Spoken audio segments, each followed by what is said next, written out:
When I stood at the altar with my wife, I believed I was marrying my best friend, the person who would walk beside me through every trial life threw our way.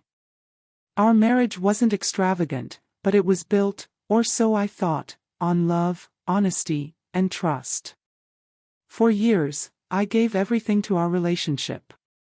I worked long hours, thinking every late night and sacrifice would eventually secure a comfortable future for us. She often told me she appreciated me, that she was proud of me.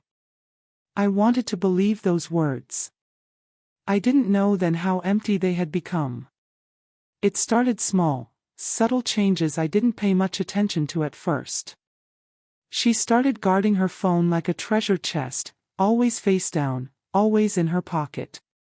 She stayed out late, claiming she was catching up with friends. I told myself I was being paranoid, that trust mattered more than suspicion. But over time, her behavior became impossible to ignore.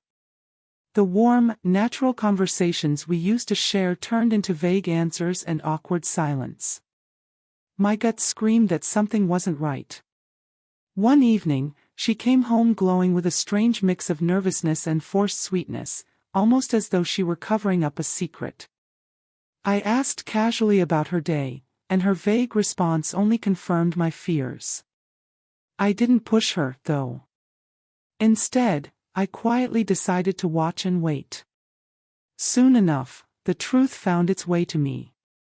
A close friend, concerned for my well-being, revealed what I dreaded most: she wasn't just hiding one affair.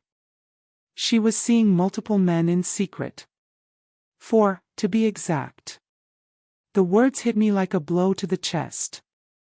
The woman I trusted with my heart and my future was entertaining other men behind my back.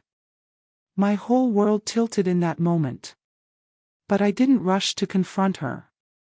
Instead, I swallowed the pain and chose patience. Then, not long after, she gave me news that should have been the happiest moment of our lives: she was pregnant.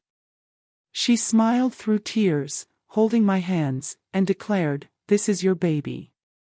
Any other man might have felt joy. But I felt only fire in my chest. How could I celebrate when I already knew the truth? I forced a smile, nodding, pretending to accept her words. But inside, I was making plans. She thought she had trapped me. She thought she could deceive me into raising another man's child. She underestimated me. Quietly, I began to gather proof. I saved messages, screenshots, call records, every detail that exposed her betrayal. Each discovery cut deep, but it also gave me strength. By the time I was done, I had an arsenal of evidence strong enough to destroy every lie she'd built. When the moment was right, I confronted her. Calmly, I laid out the evidence one by one. Her face paled, her body trembled, and her excuses collapsed under the weight of truth. She begged, she cried, and still insisted the baby was mine. But I wasn't a fool anymore. I told her I no longer trusted a single word that came from her lips. She tried to shift blame, but I had already made my choice. I wasn't going to chain myself to a betrayal. I told her our marriage was over. Watching her crumble as she realized her lies could no longer protect her was my first taste of victory. I filed for divorce, submitting every piece of evidence I had gathered. The facade she had carefully maintained shattered instantly. Friends, family, even her own relatives looked at her with shame and disappointment. The pregnancy she thought would tie me to her forever became her downfall. Instead of trapping me, it freed me. Her reputation was destroyed, while I walked away with dignity.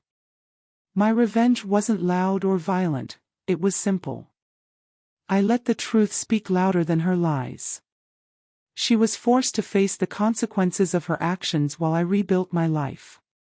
Life after the divorce wasn't easy, but it was mine.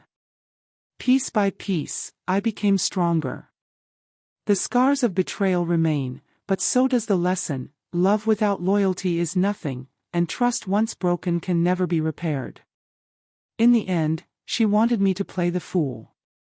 But instead, I showed her that betrayal has a price. And now, she lives every day with the weight of her choices, while I live free from them.